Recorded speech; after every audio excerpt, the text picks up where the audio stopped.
Halo Mario Booster, selamat datang kembali di channel Mario Angelo. Oke, di video kali ini kita akan bahas mengenai konsep Justice League yang akan dibuat oleh James Gunn untuk DC reboot nanti akan dia buat, Pak. Karena seperti yang kalian tahu, untuk DC UI ini akan tamat pada tahun 2023 nanti, Pak, untuk ditutup di film Aquaman The Lost Kingdom yang akan dirilis pada tanggal 25 Desember tahun 2023 mendatang. Tapi karena kita akan merayakan James Gunn akan mempersiapkan DCU yang baru lagi, so kita akan bahas semua di video kali ini mengenai Justice League-nya. Karena banyak banget yang berteori bahwa Justice League versi James Gunn ini kemungkinan akan dibawa lawak lah, akan dibuat segala macam lah dengan portofolio dia di situ, di The Suicide Squad sama si Peacemaker, ya dimana itu literally itu semuanya lawak, brutalnya ada, Pak, seperti itu. Tapi di video kali ini aku akan menjelaskan mengenai teori gue sendiri mengenai konsep Justice League yang akan dibuat oleh James Gunn ini, Pak. So kita akan bahas semuanya di video kali ini. Oke, sebelum kita lanjut ke video ini, jangan lupa tekan tombol subscribe, karena kalau kalian tekan tombol subscribe dan like video ini sama yang meyakinkan, dan juga share video ini ke teman-teman kalian,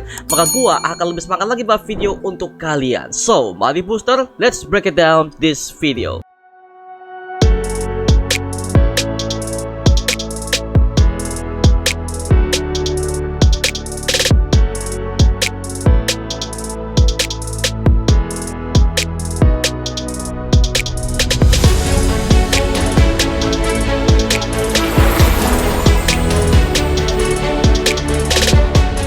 Oke, sebelum kita masuk ke videonya, gua sebagai konten kreator Mario Angelo ingin mengucapkan selamat hari Natal dan juga happy holidays guys buat kalian yang lagi keluar kota, yang lagi ketemu sama keluarga. Buat kalian yang lagi perjalanan keluar kota, stay safe ya guys ya, karena ya liburan lagi macam-macam ya, Pak. Aduh. Oke, stay safe semuanya dan selamat menyaksikan video ini.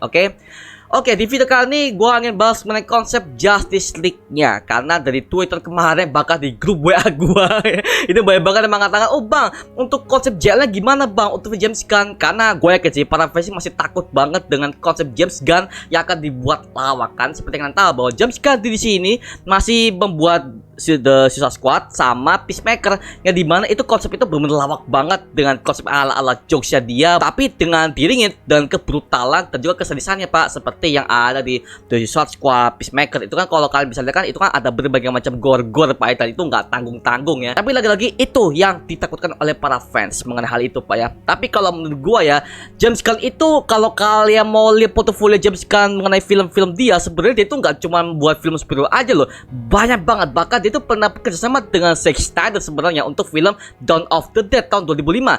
Kalian bisa bayangkan itu film zombie tahun 2005 yang digarap oleh dua saudaranya pernah garap DC, Zack Snyder sama James Gunn. Itu hasilnya brutal banget. Apalagi kalau kalian pernah nonton film Brightburn, yang dimana itu menceritakan kisah bagaimana jika si Superman itu jatuh ke sebuah keluarga broken home dan dia dididik dengan cara yang kasar dan hasilnya menjadi seperti itu.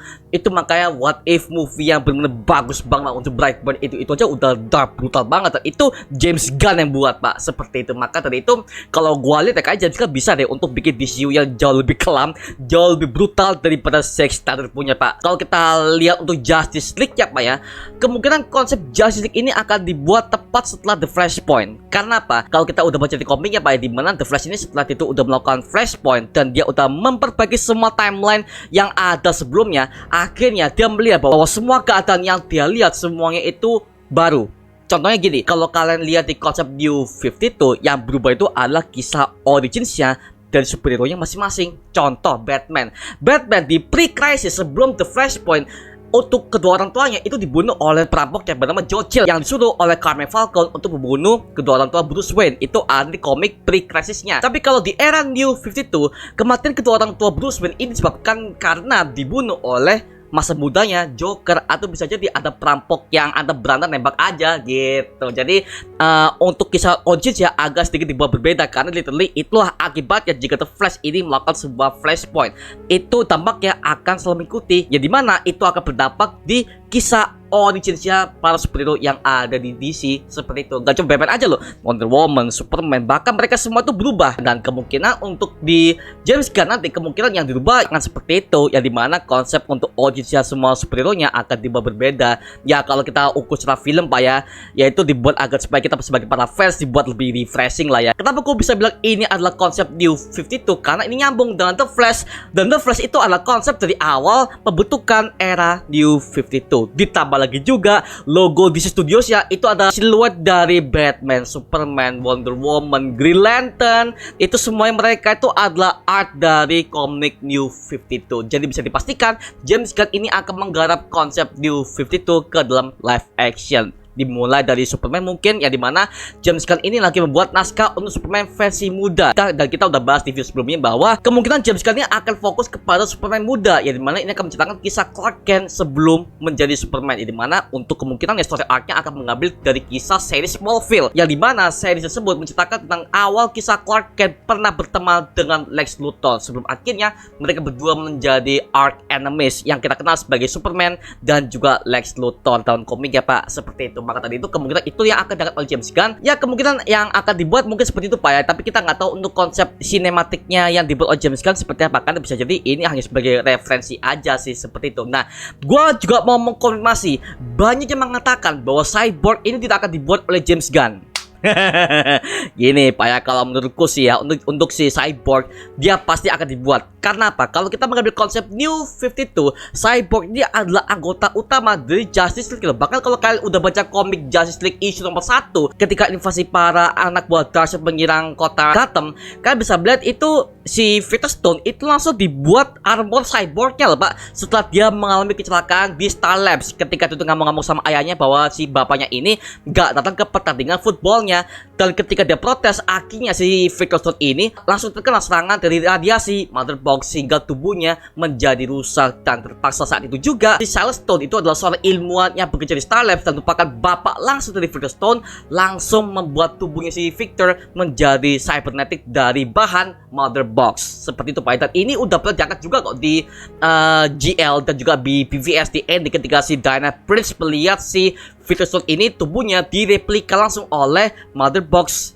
dengan bantuan bapaknya ini Pak, seperti itu. Maka tadi itu kemungkinan sama seperti New 52 Pak ya, kalau misalkan Cyborg mau dibuat seperti itu. Tapi kemungkinan kalau kalian bertanya apakah aktor lama si Ray Fisher akan dipakai lagi mumpung dia masih muda, kalau menurut gua sih enggak Pak. Karena apa? Karena kita udah melihat semua drama-drama yang ada di Twitter itu, si Ray Fisher tuh langsung bersuara, wow, akhirnya disiu segini-gini. Dan ketika disiu mau ditembak total, si Ray Fisher-nya nggak setuju Pak. Nah, kita nggak tahu nih apakah Ray Fisher masih akan dikontrak oleh James Gunn untuk memerankan Cyborg. Lagi-lagi si Cyborg ini kasian banget Pak, dimana dia itu hanya tampil doang di BVS sama di GL. Itu pun aduh sayang banget sih untuk Cyborg. Makanya ya kalau Cyborg sih kita tunggu aja Pak ya. Tapi bisa jadi Cyborg ini akan dirubah, ya dimana Cyborg ini akan dimasukkan ke dalam tim Teen Titans. Nah, seperti yang ada pada komik lamanya Pak, jauh sebelum New 52. Jadi kemungkinan James Gunn ini akan mengambil konsep New 52, cuman nggak semuanya diambil Pak, seperti itu. Jadi akan dikombinasikan dengan komik era pre-crisis,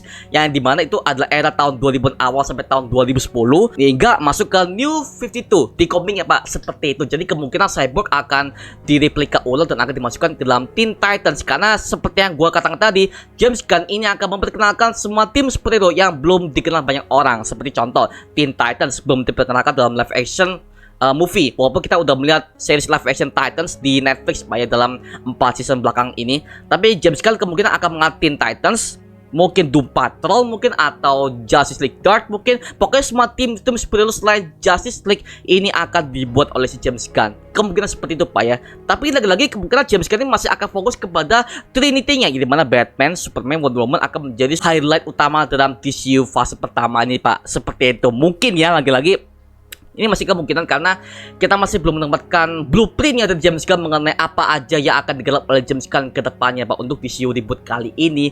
Maka itu kita tunggu aja mengenai konfirmasi dia di Januari tahun 2023. Dan gua akan janji kok untuk mengadakan live streaming bareng kalian juga, dan akan mengadakan podcast bersama Bang Eka, mungkin akan gua ajak, dan juga DC Indonesia, Bang Jimmy. Oke, jadi mungkin kita ngebahas semua di situ Pak ya. Dan untuk masalah Green Lantern, oke, karena mohon maaf nih, kita sebagai para fans DC ini udah menunggu-nunggu banget Green Lantern akan diadaptasi ke dalam sebuah live action. Dan buat yang bertanya, kenapa Warner Bros itu mereka itu ogah-ogahan untuk mengadaptasi Green Lantern ke live action? Kalian bisa lihat portofolionya di film Green Lantern versi Ryan Reynolds, yang dimana itu menjadi film aib utama bagi para fans DC juga para studionya Pak, dimana itu adalah menjadi film tergagal bagi DC Universe dan juga Ryan Reynolds sendiri. Makanya kalau kita lihat Green Lantern Universe itu ampas sih pak, ampas banget dari segi CGI, penciptaan, acting, aduh enggak deh. Bahkan akurat komik aja tuh kagak itu masalahnya. Makanya gue langsung aduh enggak deh. Makanya Green Lantern tuh bisa dibilang kacau sih dalam segi pengharapannya. Kelihatan sutradanya itu nggak baca komiknya pak. Itu aja dah. Aduh, tapi kalau yang Wild sih Green Lantern kayaknya akan jangan oleh James Gunn, mengingat Green Lantern siluetnya sempat ada di logo DC Studios. Kemungkinan Green Lantern akan dianggap menjadi film solonya dulu. Habis itu akan bergabung ke Justice League. Makanya seperti yang gue bilang tadi, kenapa Cyborg kan di situ? Ya lagi-lagi itu kan cuma logo doang pak ya. Cuma logo doang kan, gak mungkin semua anggota JL itu dimasukkan ke dalam logo perusahaan, logo studio kan, gak mungkin kan. Itu ya sebuah logo aja, yang dimana logo utama ini adalah logo utama JL gitu loh, seperti itu. Jadi gak usah khawatir kayak Cyborg akan dimasukkan, cuman itu akan dibidangkan ke Teen Titans ataupun itu akan dipertahankan ke Justice League seperti yang ada pada komik arc pertama New 52. Dan gua mendapatkan kabar lagi dari Dwayne Johnson yang mengatakan di Twitternya bahwa Black Adam ini tidak akan dilanjutkan oleh James Gunn untuk DCU first chapternya alias fase pertamanya. Dan kemungkinan Black Adam ini akan muncul di fase multiverse. Apakah jangan-jangan James Gunn untuk fase-fase berikutnya DCU ke depannya itu akan mengadaptasi Crisis on Infinite Earths? Kita nggak tahu pak, mohon maaf nih. Kalau misalkan mereka tuh akan tembus ke Crisis on Infinite Earths, menurut gua kecepatan pak, mohon maaf kecepatan banget. Karena apa? Fase pertama aja belum kelar. Gitu masalahnya. Tapi kalau misalkan itu masih lama sih oke-oke aja sih pak. Tapi gini loh, namanya usia aktor kan makin lama kan makin tua. Takutnya kalau ini semakin kelamaan, ini si The Rock gak akan bisa tampil lagi sebagai Black Adam. Ya untuk kehadiran Black Adam sih sebenarnya nggak terlalu urgent sih pak. Kalau dia tuh harus tampil lagi di DCU nggak harus sih pak, karena Black Adam juga artnya untuk sekarang pak ya, untuk movie sekarang ya nggak terlalu penting sih, mohon maaf ya, karena lagi-lagi James Gunn ini akan merombak semuanya seperti itu. Dan ditambah lagi kita juga mendapat kabar baik dari The Flash yang mengatakan trailernya The Flash akan dirilis pada Februari tahun 2023 di ajang Super Bowl. Oke, jadi kita akan mendapatkan berbagai macam trailer DC kemungkinan akan dirilis di Super Bowl nanti pak, seperti itu. Dan kemungkinan nggak akan di DC Fandom pak ya, karena lagi-lagi kalau gua perhatikan patternnya DC Fandom itu rilisnya kalau nggak Agustus, kalau nggak September pak, seperti itu. Jadi kemungkinan James Gunn itu akan merilis beberapa proyeknya, sebagian di DC Fandom dan kemungkinan akan ada juga di Super Bowl sekalian juga pak, seperti itu. Jadi ya kita sebagai para fans gak perlu menunggu-nunggu lama banget mengenai ajang promosinya DCU karena James Gunn juga, seperti itu. Dan kemungkinan besar JL untuk arc pertama yang masuk juga adalah Shazam, karena kalau kita lihat di versi animasinya di Justice League War, ketika Darkseid menghina bumi pertama kali dan ketika JL pertama kali muncul juga, Shazam juga termasuk anggota utamanya pak. Dan mereka disebut sebagai Super Seven awalnya. Nah, sebelum namanya diganti menjadi Justice League oleh si Batman ini pak, karena itu adalah sebagai foundernya. Dengan kehadiran Shazam juga di awal-awal, berarti kemunculan Black Adam juga nggak akan terlalu lama pak, karena Shazam sudah diperkenalkan di arc Justice League pertama, sama halnya dengan film animasinya pak. Mungkin seperti itu. Dan juga kita sebagai para fans juga bisa dibuat move on dengan JL yang baru ini. Tapi jangan khawatir buat kalian yang mengatakan bahwa oh bang, James Gunn tuh akan membuat di sini jauh lebih ngakak, jauh lebih komedi jokes ala MCU, karena itu adalah bagus MCU. Lu jangan menilai sutradara itu dari portofolio di MCU. Lu perhatikan aja portofolio dia di film-film lain kayak gitu, film-film dark James Gunn juga bisa loh. Makanya ketika gua pertama kali mendengar bahwa Henry Cavill akan reboot lah, Wonder Woman 3 di cancel, segala macam di cancel semua, gue juga berpikiran seperti itu, bahwa James Gunn akan membuat DCU ini lebih jokes, lebih ala-ala Peacemaker, ala-ala Suicide Squad yang jokes tapi ada brutalnya. Gak dark, tapi ya kayak ada yang kurang, kayak ciri khas DC yang seharusnya itu hilang pak. Apalagi yang jangan oleh James Gunn itu adalah New 52 loh, ya dimana komik New 52 ini semuanya itu dark loh pak. Makanya kalau yang gua lihat pak, James Gunn sepertinya itu tuh akan berpikir matang-matang banget agar supaya para fans ini tidak terlalu koar-koar, karena banyak banget fans yang menyerang dia. Gua juga ngeliatnya aduh. Untungnya kemarin gua mendengar berita bahwa untuk si pemeran Shazam itu ada Zachary Levi, itu udah meyakinkan semua para fans DC untuk mengatakan stop hate James Gunn, karena dia tuh percaya bahwa James Gunn akan mempunyai visi misi yang jauh lebih bagus ketimbang Zack Snyder, dan juga katanya dia akan memiliki tone darknya sama seperti DC sekarang. Drummed up and pissed off, like just trust that James is so look, if you haven't watched what he did with Guardians, which was a total niche property that he actually brought really awesome life to, and his reboot of Suicide Squad that was better than the first one, he really made something incredible there. He understands comic books, guys. He understands world building. He understands how to do right by the canon and also by the characters and also by the audience. And Peter's there to be he's an incredible diplomat and business person. I've worked with him now for years. Just breathe. It's gonna be okay. It's gonna be better than okay. Nah, jadi kemungkinan James Gunn kayak bisa kok ya. Mengingat kalau yang gua lihat di film Brightburn aja bisa kok dia kok. Apalagi di film DC dia bisa. Udah dia bisa kok. Kemungkinan Pak ya, karena di dalam tubuh hati gua juga agak sedikit gak terlalu yakin sih mengenai James Gunn. Dan kita akan melihat visi misinya dia di awal Januari tahun 2023 mendatang. Seperti itu ya. Mumpung nih misi DC masih segel-segelnya Pak ya. Waduh. Gitu. Ya kemudian seperti itu Pak ya, mengenai konsep Justice League-nya dengan villain utama Darkseid. Dan untuk next videonya gua tuh akan membuat sebuah video tentang teori gua fase 1, 2, 3, 4 DCU seperti apa. Jadi buat kalian yang belum subscribe channel ini sekarang juga, dan juga nyalakan notifikasinya agar supaya kalian gak ketinggalan video terbaru dari gua. Oke? Jangan lupa untuk follow semua sosial media kita di Instagram, Twitter, Spotify, semuanya linknya udah gua sediakan di kolom deskripsi di bawah. Oke? Dan kalau kalian ingin bergabung bersama kita di grup komunitas, langsung aja gabung di grup WA kita namanya Mario Pusher Official. Linknya udah gua sediakan di kolom deskripsi di bawah. Dan terima kasih buat kalian yang udah bergabung ke membership community. Nama gua Mario Angelo dan sampai ketemu di video berikutnya. Adios. Woohoo!